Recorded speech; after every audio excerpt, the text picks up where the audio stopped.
Oke, halo semuanya. Kali ini Cici akan menjelaskan bagaimana cara untuk menghitung besarnya vektor jika di sini diketahui lebih dari dua vektor.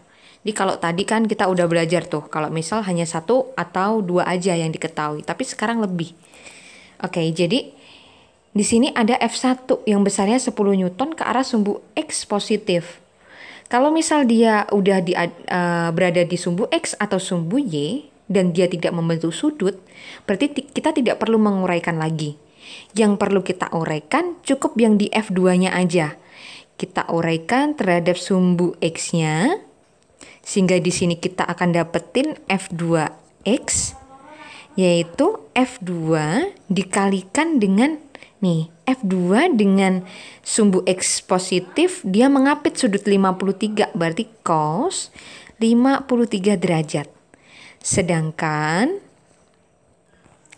untuk F2-nya kita uraikan terhadap sumbu Y-nya. Di sini kita dapetin besarnya F2Y, yaitu F2 dikalikan dengan sin 53 derajat. Kemudian kita cari berapa besarnya F2 sama F2X dan F2Y-nya.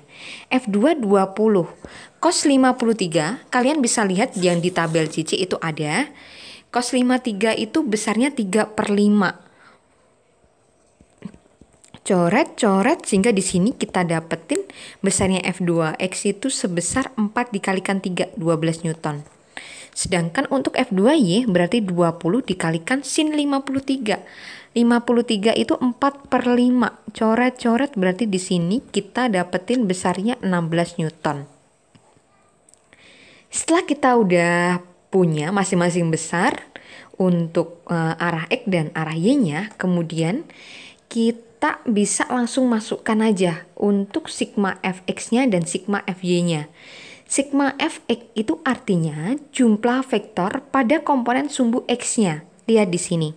Arah sumbu X di sini ada dua, yaitu F1 sebesar 10 Newton ke arah sumbu X positif, berarti dia positif. F1, kemudian F2X, dia menuju ke arah sumbu X negatif, berarti di sini tandanya min. F2X, sehingga di sini Cici bisa tuliskan 10 dikurangin 12, yaitu min 2 Newton. Begitu ya. Kemudian sigma dari Fy-nya, kita lihat untuk sumbu Y-nya di sini juga sama. Ada gaya yang besarnya F3, dia menuju ke bawah atau menuju ke arah sumbu Y negatif. Berarti F3-nya dia nilainya negatif. Kemudian F2Y-nya, dia menuju ke arah sumbu Y positif, berarti plus F2Y.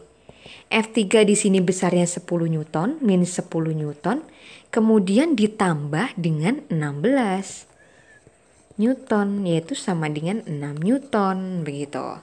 Setelah kita ketemu besar dari Fx dan Fy-nya, kemudian kita cari resultan. Kalau misal kita uraikan terhadap sumbu X dan sumbu Y-nya, untuk mencari resultannya tinggal dimasukkan sigma Fx kuadrat ditambah sigma dari Fy kuadrat, yaitu sigma dari Fx min 2 dikuadratin 4 ditambah dengan sigma dari Fy kuadrat, di sini 36. Berarti akar dari 40 Newton atau 2 akar 10 Newton. Begitu. Kemudian untuk selanjutnya, kalau misal kita disuruh menentukan arahnya, di mana sih sebenarnya posisi dari resultannya, berarti kita tinggal masukin sigma Fy dibagi dengan sigma Fx-nya.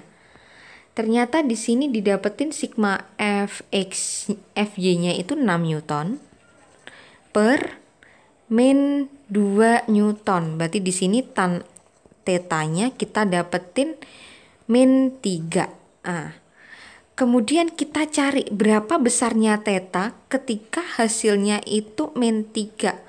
Caranya nanti coba kalian cari di kalkulator kalian arkes tan dari min 3 itu nanti nilainya berapa. derajat. Tapi hati-hati, belum sampai sini dulu. Jadi kita lihat lagi. Kalau misal nih, untuk arah tetanya, ini kalian perlu tahu. Jika sigma fx dan sigma fy-nya, kalau misal di sini untuk sigma fx-nya dia bertanda positif, kemudian sigma fy-nya dia bertanda positif, berarti dia artinya ada di kuadran 1.